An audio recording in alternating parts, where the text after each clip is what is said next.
বন্ধুরা, এখানে প্রায় 9 কেজি মাছ আছে। দেখেন মাছের পিসগুলো, এক একটা 750 গ্রাম।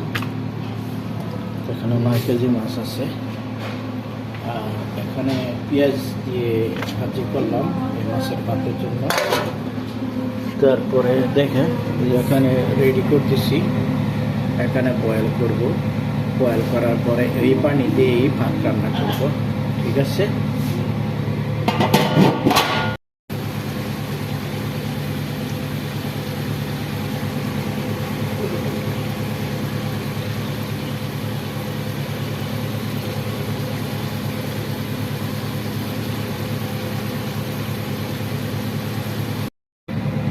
বন্ধুরা, আমি ভাত রান্না করছি। মাছের দেখেন এই হাঁড়ি সহকারে নিয়ে যাবে পাটটিতে, তারপরে তারা তাদের বাড়ির বাসায় সব প্লেটে দিবে। 9 কেজি মাছ, 5 কেজি চাল, এগুলো পেঁয়াজ দিয়ে মাছ রান্না করছি।